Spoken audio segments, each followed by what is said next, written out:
Mummy આ શું છે, આ શું કહેવાય, આને શું કહેવાય? એટલે મમ્મી તો મોબાઈલ લઈને બેઠા હોય, પેલા વિડીયો જોતા હોય આમાં, એટલે જાને તું પેલી બાજુ રમ.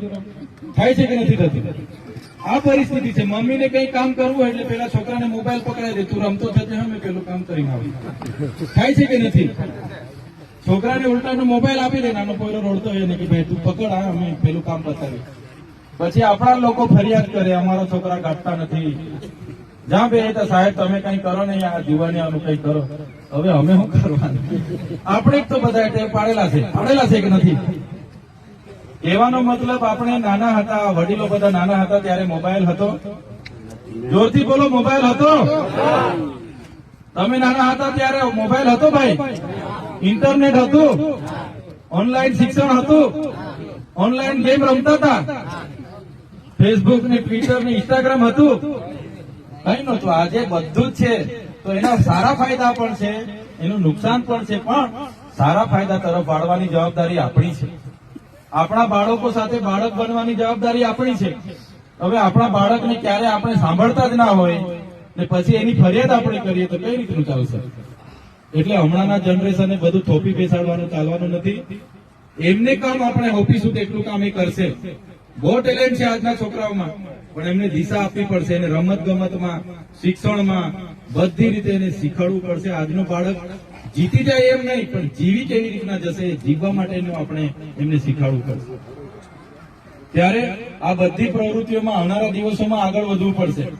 અમે ઘણી વાર કહીએ છીએ કે આપણા જુવાનીઓ આખી રાત નાચે સવાર સુધી, તો કેટલાક કહે કે ના આવું નહીં બોલવાનું તમારે અમારા વિશે, પણ જે છે તો કેવું પડે કે નહીં?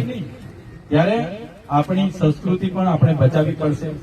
આજે તો અહીંયા લગ્ન હોય, બેન્ડ વાગતી હોય, તો હમણાં તો છોકરીઓ બધી ખભા પર ઉભા નાચે, પિસ્તોલો પીને, એવું બી થાય છે ને અમુક જગ્યાએ. તો આ આપણી સંસ્કૃતિ છે ભાઈ, આવી સંસ્કૃતિ છે આપણી. આગળ આવું કરતા હતા તમે દાદા લોકો? નહોતા કરતા ને? તો એને દિશા આપવાનું કામ કોનું છે ભાઈ? આપણું જ છે. આપણા યુવાનો બગડે છે, આપણી દીકરીઓ બગડે છે, તો કોની જવાબદારી છે? તો આ આગળ બેઠેલા લોકોની પહેલી જવાબદારી છે, પછી જવાબદારી નીચે બેઠેલાની છે. તો આ બધી જ બાબતો આવનારા દિવસોમાં આપણે ધ્યાન આપવી પડશે. એટલા માટે જ આજે આ સંકલનની બેઠક રાખી છે. સરકારો સામે તો કેટલા પ્રશ્નો છે. આ નિરંજનભાઈએ 2-4 પ્રશ્નો કીધા, એ તો કઈ નથી. આઝાદીના 78 વર્ષ થયા, એટલા બધા આપણા પડતા પ્રશ્નો છે કે આપણે બોલીશું પણ એનો કોઈ મેળ આવતો નથી. અધિકારીઓનું રાજ ચાલે છે, કોઈ બોર્ડ નિગમનું નિયુક્તિ નહીં, કોઈ ચૂંટાયેલા પ્રતિનિધિને પૂછવાનું નહીં, બારોબાર બધું ખેલો થાય છે. અમે ભણેલા નેતા છે એટલે લડીએ છીએ, અમે ગ્રાઉન્ડ પર કઈ થાય એટલે પહોંચી જઈએ, એટલે પોલીસ હોય એટલે લડીએ છીએ. એ તો બધું ચાલવાનું છે, લડવાના છે, બધું ચાલવાનું છે, પણ સાથે સાથે આપણા યુવાનોને કઈ રીતના રોજગારમાં લાવવાના, કઈ રીતના આપણું ગામ આગળ આવે, એ બધા પ્રયાસો આપણે કરવા પડશે.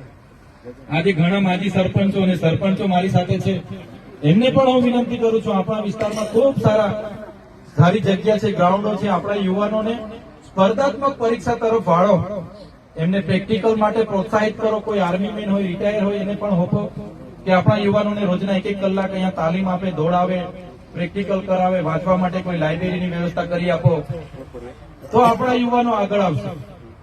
આપણા બહેનોને તાલીમ આપો, આ વિસ્તારમાં નાના મોટા ધંધા કરે, લારી હોય, બ્યુટી પાર્લર હોય, બધી જ રીતના આજે આપણે એ રીતના સ્વનિર્ભર પણ બનવું પડશે.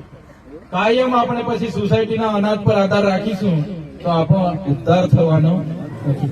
મહિનો થશે એટલે મળી લઈ આવીશું, ખાઈશું, એમાં પછી આપણે આગળ આવવાના નથી. તો બધાએ મહેનત કરવી પડશે. મારી જગ્યા પર હું મહેનત કરું, તમારી જગ્યા પર તમે મહેનત કરશો, તો જ આપણો પરિવાર, આપણું ગામ, આપણો સમાજ, આપણો દેશ આગળ આવશે. તો સાથીઓ, આજે તો સંકલનની બેઠક હતી, આપણે બીજી બધી વાતો કરીએ છીએ, પણ મહિલાઓને પણ આગળ લાવવા માટેના પ્રયાસો કરજો. સાથે આપણા યુવાને કઈ દિશા આપવાની છે એ પ્રયાસો કરજો. ખેડૂત તરીકે ખેડૂત પોતાની સારી ખેતી કરે, પરિવારની જવાબદારી લે, છોકરાઓને સારું ભણાવે, એ ખેડૂતની જવાબદારી છે. યુવાનોની જવાબદારી છે સારું ભણીએ, મા બાપને મદદરૂપ બનીએ, કુટુંબ, પરિવાર, સમાજને કઈ રીતના આગળ લાવવાના એ પ્રયાસો કરીએ. એ પ્રકારે આપણે બધા આગળ વધવું પડશે. સાથે સાથે જે પણ યોજનાની મેં માહિતી આપી છે, કોઈને પણ કોઈ પણ પ્રકારની યોજનાની માહિતી અને એના ફોર્મ ઓનલાઈન કરવાના, એની અરજી કરવાની, એનો લાભ લેવાનો, તો આ મંચસ્થ ઉપસ્થિત તમે બધા જ આગેવાનો છો, આગળ પણ આગેવાનો છો, બધા જ્યાં પણ મારી જરૂર પડે મને જણાવજો. હાલના તબક્કે નાનું નાનું આયોજન પીવાના પાણીનું, રોડ રસ્તાનું ચાલુ છે, તો ગામ દીઠ લખીને આપજો. એવું નહીં કે પછી એક ગામમાં 20 નામ પીવાના પાણીના મોકલી આપું, 20 નામ ખેતીવાડી બોર્ડના આપી દઉં, એમને 20 રોડના નામ લખી આપું, 20 દિવાલ લખી આપું, એવું નહીં. હાલમાં જરૂર કોને છે? 5 જણને જરૂર છે, તો 5 લોકો. આવનારા પાછા બીજા તબક્કામાં બીજા 5 ને આપીશું, બીજા તબક્કામાં બીજા 5 ને આપીશું. એમ કરીને ધીરે ધીરે આપણે નાનું નાનું કામ છે એ કરીશું. સાથે જ્યાં પણ